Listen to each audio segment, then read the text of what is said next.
Assalamualaikum warahmatullahi wabarakatuh. Kembali lagi berjumpa di channel Merinding Bareng.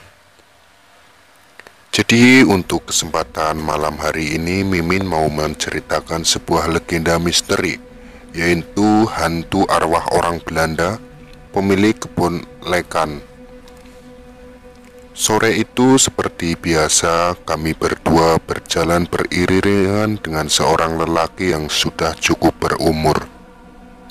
Hujan gerimis yang mengikuti langkah kami keluar dari salah satu anak sungai Lubai, yaitu Sungai Talang Buluh.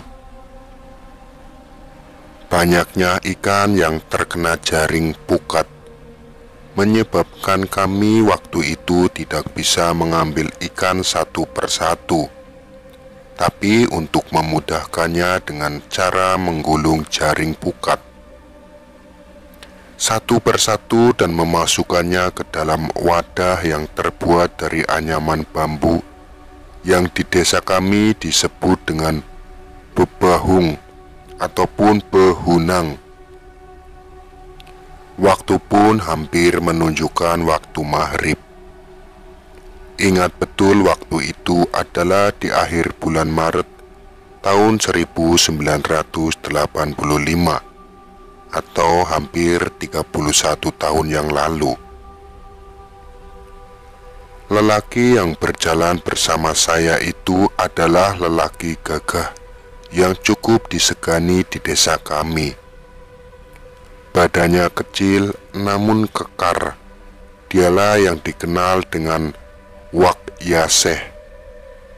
Beliau merupakan suami dari kakak perempuan orang tua saya.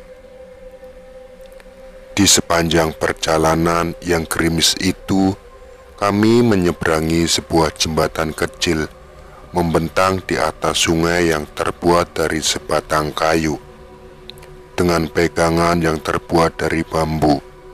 Jembatan itu hampir ditenggelamkan oleh sungai yang sedang meluap. Sepanjang perjalanan pulang itu, kami harus menelusuri beberapa kebun penduduk. Semua kebun yang kami lewati itu seluruhnya digenangi oleh air sungai.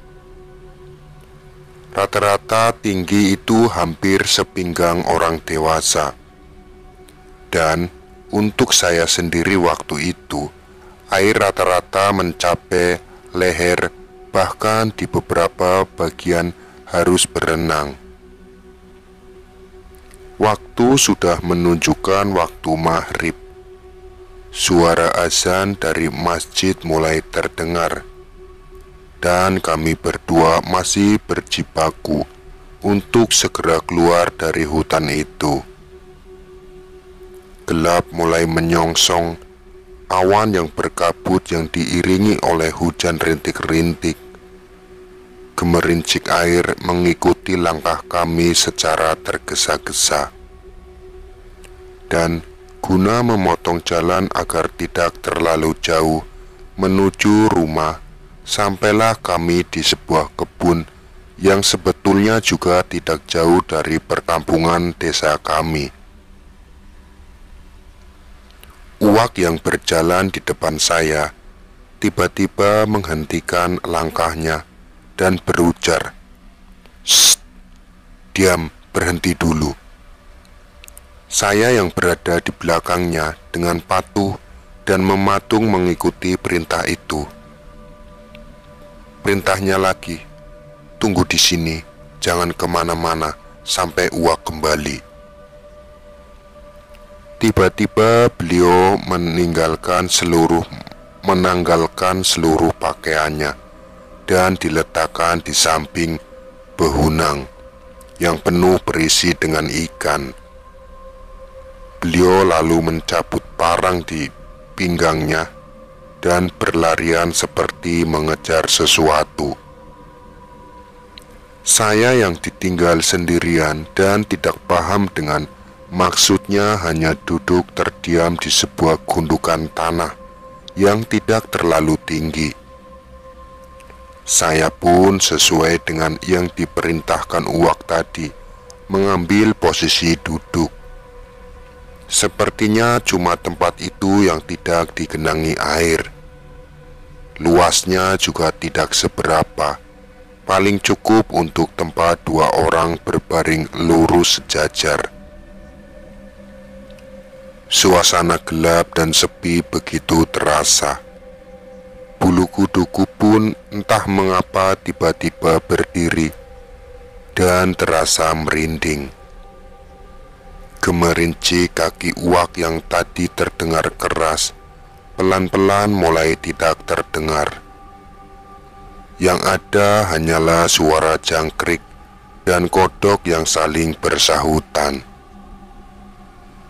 Tubuhku pun terasa mulai dingin. Jantung mulai berdebar kencang menunggu Uwak yang tidak kunjung kembali. Dan tiba-tiba sebuah tangan perkasa menyentuh pundakku. Kagetnya bukan kepalang. "Ayo kita pulang," teriaknya. Ternyata itu adalah Uwakku sendiri. Di sepanjang perjalanan, tidak berani aku menegur beliau, karena walau suasananya gelap, tapi aku bisa merasakan ada sesuatu yang berbeda. Hampir menjelang Isya, kami sampai di rumah beliau. Kami pun langsung membersihkan diri, dan aku pun pulang ke rumah yang kebetulan antara rumah beliau dengan rumah kami tidak berjauhan. Hampir semalaman aku tidak bisa tidur. Balik badan sana, balik badan sini, tetap saja mata tidak bisa terpejam mengingat kejadian yang barusan terjadi. Aku tidak berani bercerita dengan siapapun di rumah. Banyak pertanyaan bergelayut di hati ini. Mengapa Uwak tiba-tiba berlari dan mencabut parangnya? Mengapa berlari harus telanjang? Mengapa tiba-tiba beliau nongol dan aku tidak mendengarnya? Dan yang penting juga, mengapa bulu kuduku berdiri dan merinding? Dan sialnya, sampai di rumah tetap saja masih merinding. Mengusir rasa itu begitu sulit.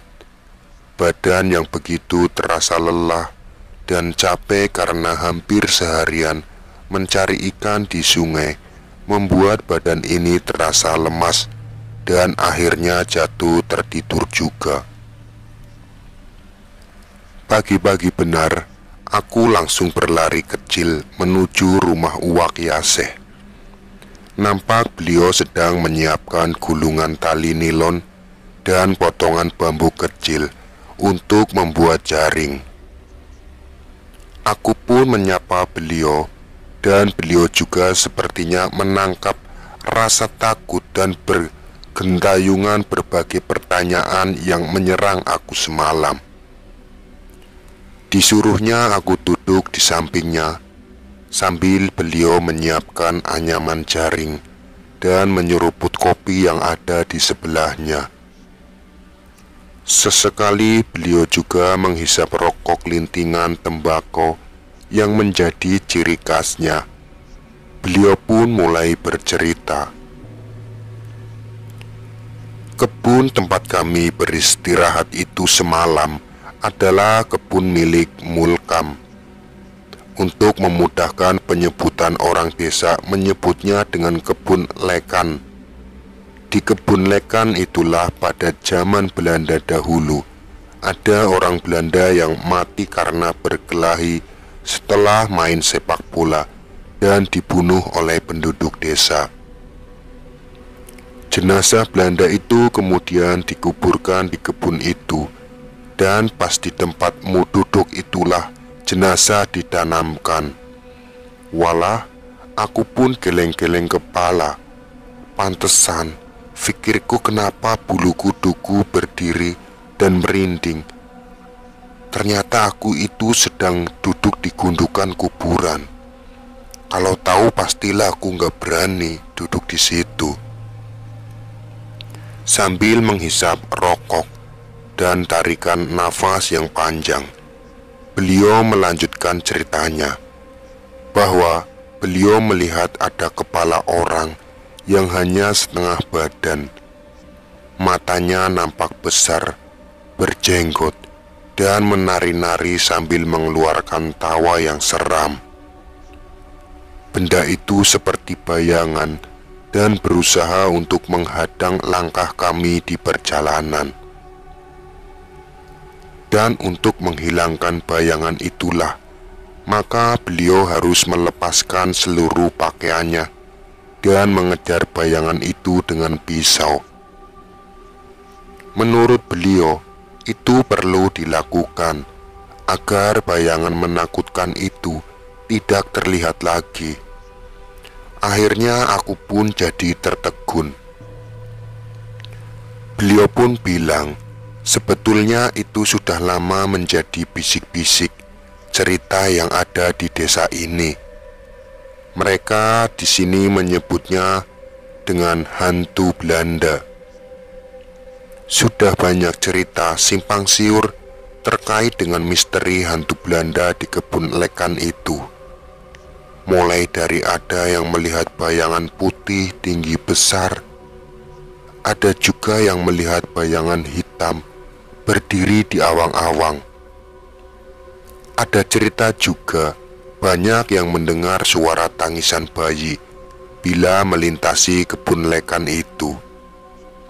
Ada juga yang bercerita mendengar suara cekikikan seperti orang yang sedang mengalami depresi dan rasa takut yang mendalam. Bahkan ada juga yang bercerita melihat bayangan yang berambut panjang, berlarian dan bergentayangan.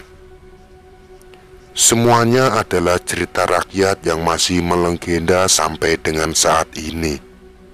Satu yang pasti, di kebun lekan itu memang terdapat gundukan tanah yang ternyata setelah diamati memang menyerupai kuburan dan panjangnya seukuran kurang lebih 2,5 meter.